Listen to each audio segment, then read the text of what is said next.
So, Aja Wilson, I will say, she actually pulled it off. She hit a big shot.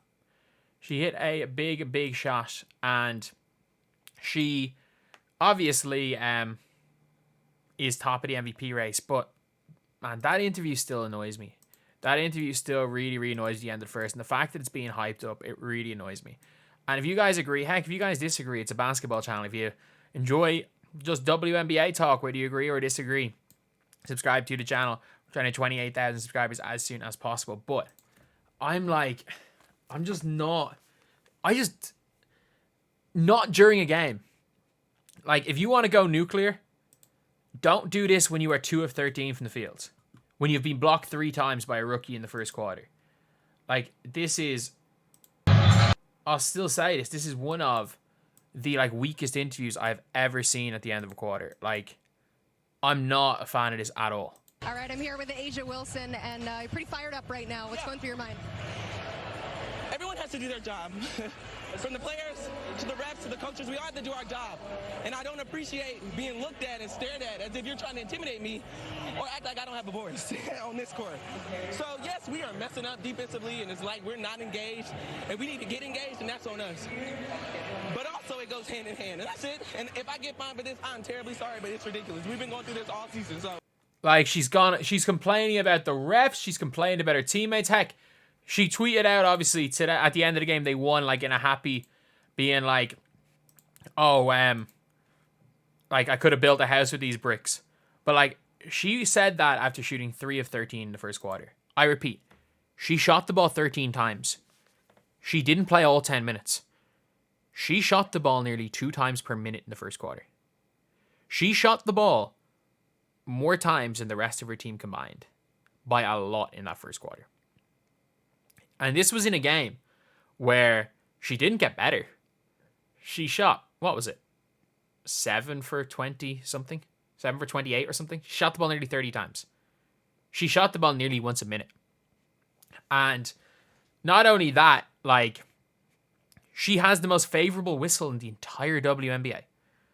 Aja Wilson just goes head down and drives at people and she gets a whistle.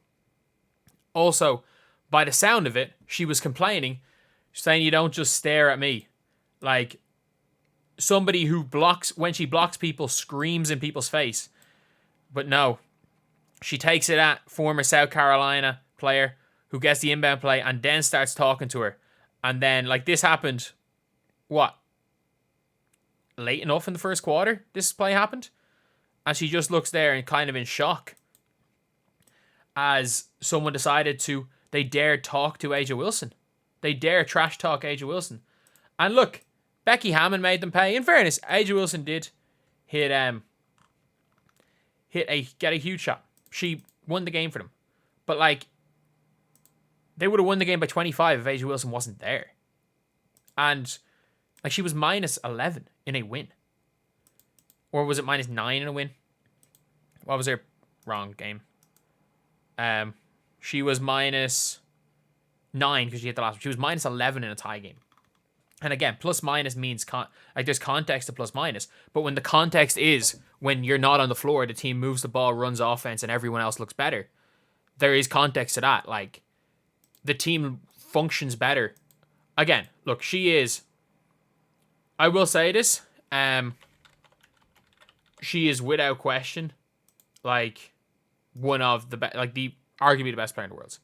But when she's not dropping 30, the Aces don't win because she's a black hole. And when you are out there complaining about everyone needing to do their job, when in the first quarter she didn't run back on defense. She was not running back on defense. She was not putting in any effort. Every 50-50 ball in that game, Angel Reese won. Angel Reese won every 50-50 with Aja Wilson. Anytime there's a game. Look, you're going to get a bunch of offensive rebounds playing against the bricklayers that are the Chicago Sky. You're going to get, not offense, defensive rebounds. You're going to get a ton of rebounds playing against a team of bricklayers. It is what it is. The Chicago Sky are a seriously offensively challenged team. This is one of the worst, put together, cohesion teams I've ever seen as far as their undercourt play and their styles meshing. But being out there complaining about the referees, complaining about everything when you've gone 3 of 13. And the worst part is the referees, how could they have made calls? All you did was shoot fadeaways. Like, it's not on. How can the referees make calls when every time you're going to the basket, Cardoso's swatting you, and then in the second half, you only shoot 8 shots, albeit only make 2 of them, go 1 of 7 in the second half until the game winner, because you're scared to attack the basket because you're scared of Cardoso. Like, this is what it's like. And this is why people don't like Joel Embiid. Like, this is a Joel Embiid type interview. This is like something Joel Embiid will say.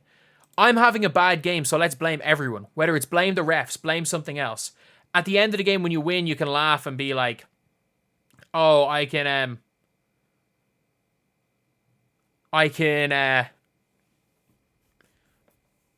like, win them.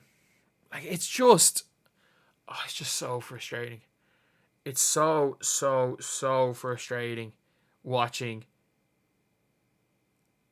like, watching female Joel Embiid. Like, she's female Joel Embiid. Like, that's, I think, and again, look, she's won. She has 2 rings. She has 2 rings, so that puts her in a level above. But, like, attitude-wise, she's female Joel Embiid. Like, when things, you can laugh and joke about losing when you're winning, but, or a laughing joke about doing something badly when you're winning, but when you're losing, it's never your fault. And in fairness, she would say during the games, like, on defense, that's our fault. And you weren't running back on defense. Megan Gustafson was having to be the last line of defense. You're meant to be the anchor. But yet Megan Gustafson is the one who's having to deal with the tougher assignment on defense. Megan Gustafson is the one who's having to play help defense, putting her body on the line. That's what you're meant to be doing. And at least if you're not going to be taking the tougher assignment in Cardoso on defense, you box out Angel Reese, which you didn't do for the entire game. Angel Reese bullied you on the inside. But yet, you're there in an interview at the end of the quarter talking about we. When you shot 13 times. You shot more times than anyone else. The ball hit your hand, it went up. You didn't play defense at that stage in the game. Like, this was one of the worst games I've seen from an MVP player. Not just because of the score, not just because of the shooting, because of the all-around game. And the aces right now, when A'ja Wilson's on the floor, A'ja has to drop 30 or they're going to lose.